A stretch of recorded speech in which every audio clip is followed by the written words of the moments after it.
saudara, terima kasih bagi Anda yang masih bersama kami dalam Berita Banten. Bagi Anda yang baru saja bergabung, kami hadirkan kembali 3 berita utama hari ini. Tolak RUU penyiaran, jurnalis Tangerang Raya turun ke jalan.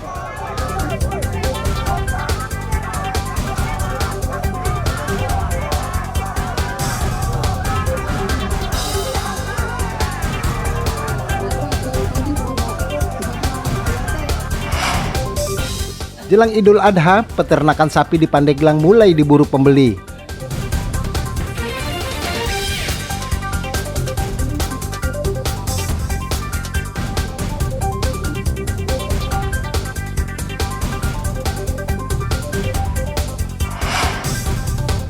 Dampak naiknya harga gula dan telur, pengusaha kue terancam gulung tikar.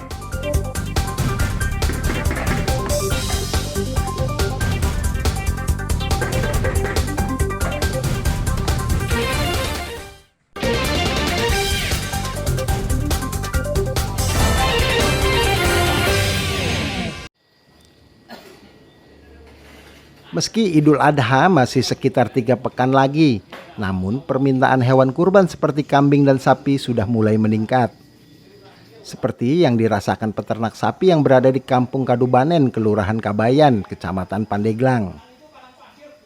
Andri Rinaldi setiap tahunnya selalu menjual sapi untuk kurban, selalu menyediakan jenis sapi Bali, karena memiliki keunggulan daging yang berkualitas.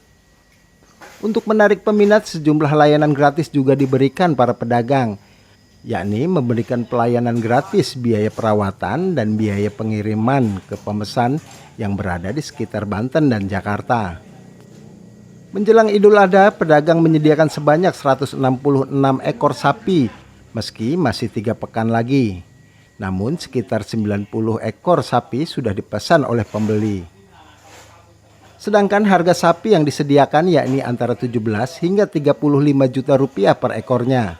Kalau harga sapi di sini menjelang Idul Adha ya, satu tidak ada kenaikan harga, kita tetap di harga yang pertama datang, dan semuanya juga di sini tergantung dari berat bobot sapi kurban, mulai dari harga 17 juta sampai 35 juta.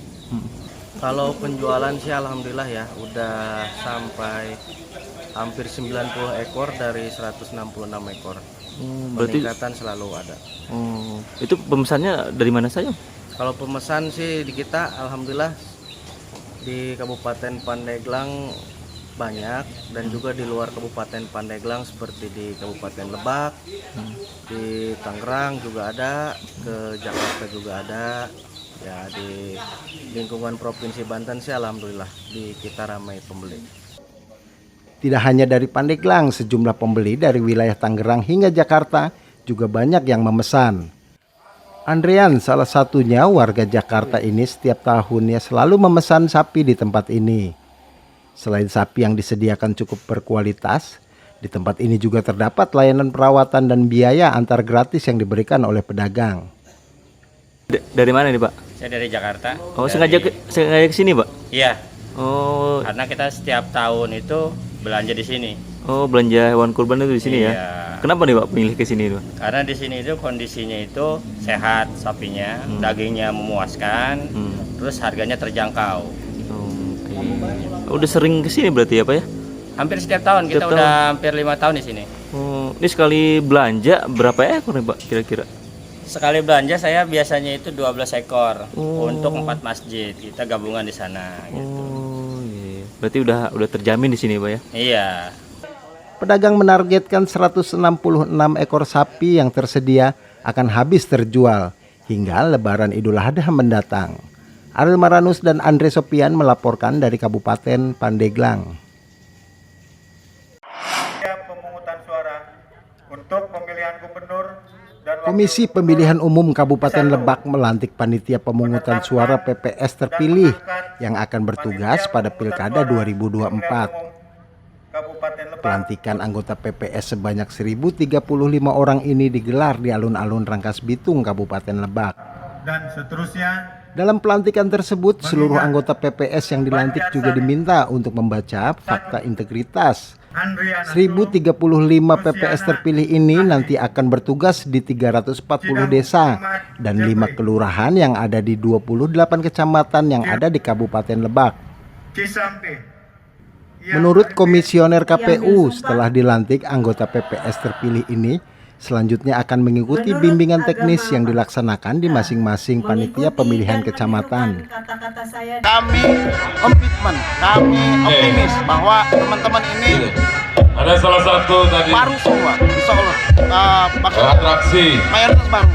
dalam mereka bisa menjaga komitmen integritas supaya bisa menjaga marwah dari tingkat KPU, PPS hari ini. Ini ada bertuliskan sudah menjadi tuntutan kami semua, sudah menjadi tuntutan kami semua sukses atas pelantikan pada dalam pendidikan PPS ini dan agar apel lebih siaga bertanggung jawab dan menjaga integritas mereka supaya tidak ada hal-hal yang kita pilihan kepala daerah dan Anggota PPS ini akan bertugas selama 8 bulan, yakni bulan Mei 2024 hingga Januari 2025.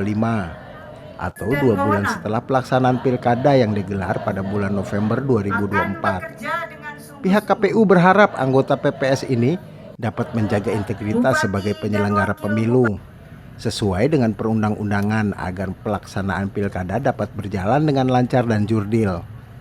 Ariel Maranus dan Sajiwa Pratama melaporkan dari Kabupaten Lebak.